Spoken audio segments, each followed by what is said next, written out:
Hello guys, what's up?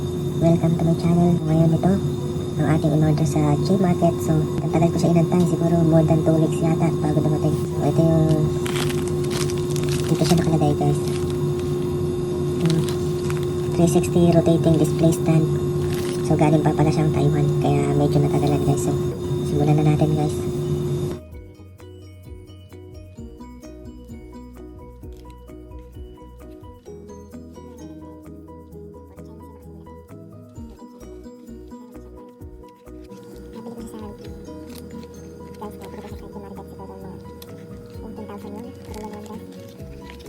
So, ito yung kanyang USB cord.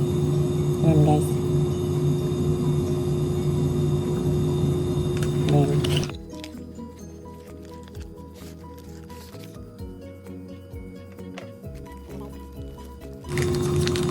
tadan! Ano ba ito? Pwede na to guys. Pwede nyo ilagay sa ibabaw para medyo may reflect. So ito guys. Yan, pindutan niya. May saksakan ng ano. Check natin. Ano to? O yan, made in China. Pero made in ito. Battery. Ito guys. Then, ito, yung isa. Isang malaki guys. Battery. Maliit lang siya guys. Yung mga size niya. Isang cellphone. Yan, size niya guys. Guys, try na natin to. Try natin kung gumagana to.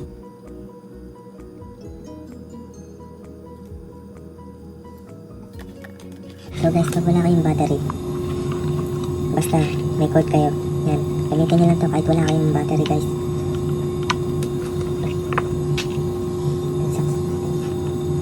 Ito, meron akong hindi to kasama guys, bukod to.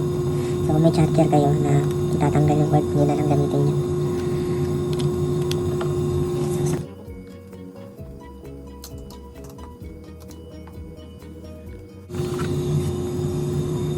Ilawin ko na guys.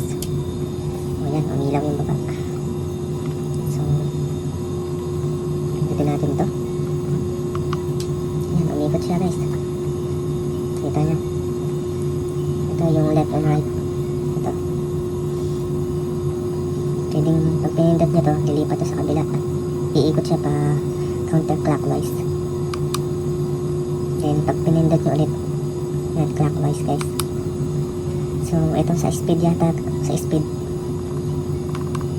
Yan. Kita nyo guys. Maganda to gamitin guys. Ito yung mga ginagamit ng mga mga reseller, mga nagtitinda ng kung ano-ano sa online. Yan, maliit lang siya guys. Malaki pa yung kamay ko. Kasi meron kasing size na medyo malaki. Ito. Hindi ko alam kung para saan to. So, yan yung ano niya.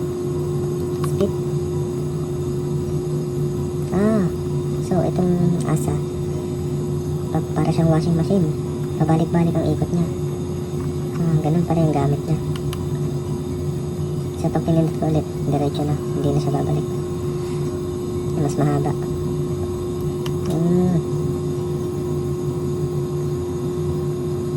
So pag dalawang pindot guys, pangalawang pindot dito sa ASA, pangatlo, mas tumatagal yung ikot niya.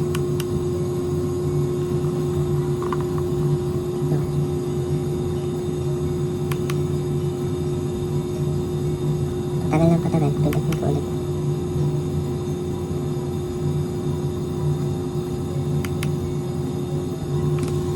Guys, try natin to. Gawin natin yung speed.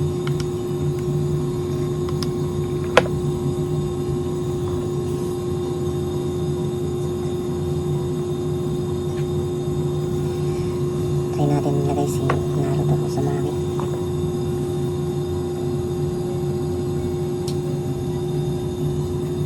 So yan guys, kita nyo naman.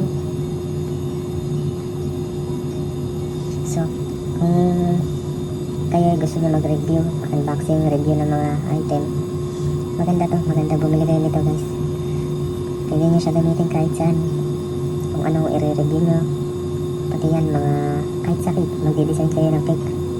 Nalagyan nyo ng icing, nalagyan nyo ng design. Yan, pwede yan. Kasi doon talaga siya.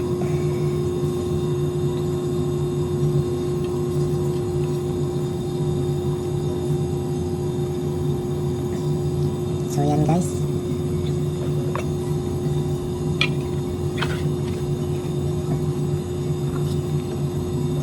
Ito na ang ating unboxing and review sa 360 rotating display stand. So guys, thank you for watching and don't forget to subscribe and click mo na din yung bell button para updated ka sa aking mga i-upload na video in the future guys. So thank you for watching. Goodbye.